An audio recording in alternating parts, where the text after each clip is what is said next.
Empathy is a spotlight, focusing on certain people in the here and now.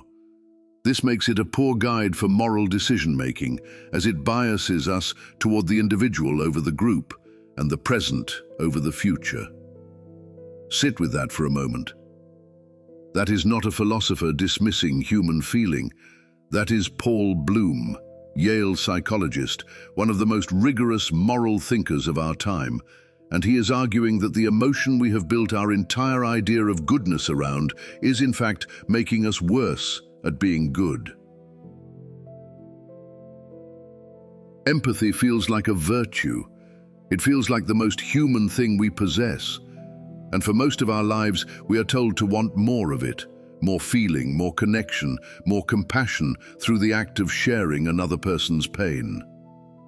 Bloom spent decades studying morality, and the deeper he looked, the more he saw the same pattern repeating. Empathy does not spread evenly. It does not care about fairness or scale. It follows the spotlight. Empathy is like a spotlight. It illuminates one person or group, but leaves others in the dark. Think about what that means in practice.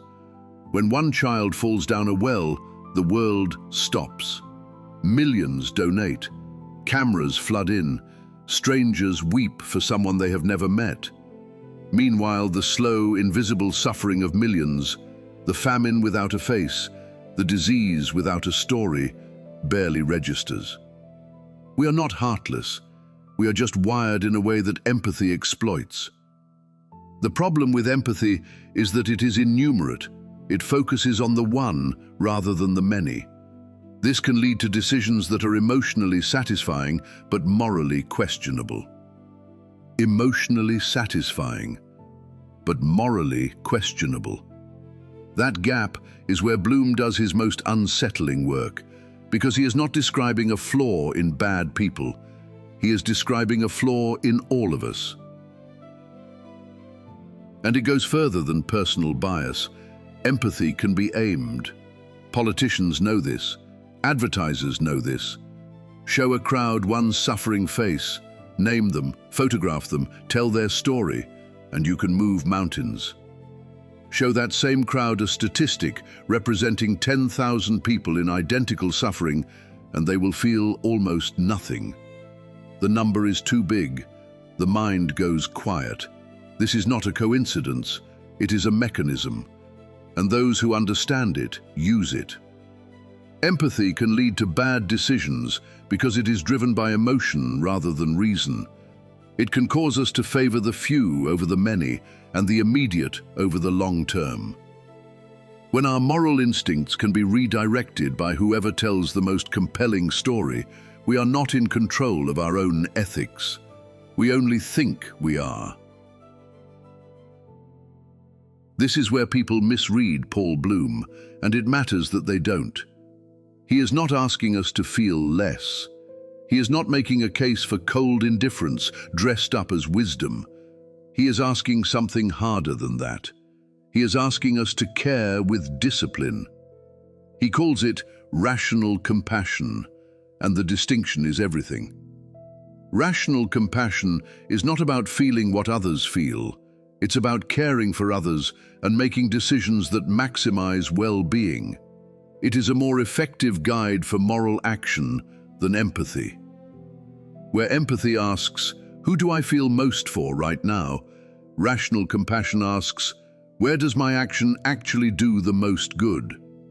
One follows feeling. The other follows the question feeling is too loud to hear. Bloom is not asking us to become machines. He is asking us to become more complete. The goal of rational compassion is not to eliminate empathy, but to supplement it with reason. We need both heart and mind to make good moral decisions. And then he says something that deserves to be read slowly. The best way to help others is not to feel their pain, but to think clearly about how to alleviate it. That is the whole argument, distilled. Feeling is not enough. Feeling without direction can do harm while believing it is doing good. The world does not need more of our emotion. It needs more of our thought. guided by genuine care, held accountable by reason. Paul Bloom did not write against empathy to make us colder. He wrote it because he looked honestly at the evidence and refused to tell us what we wanted to hear. In a world that rewards the loudest emotion and punishes nuance, that takes courage. Morality is not just about feeling good or bad, it's about reasoning and principles. Feel deeply, but think clearly. That, according to Paul Bloom, is how we become the people we have always believed ourselves to be. I'm grateful for the moments shared in discourse. May our paths cross again in the fullness of time.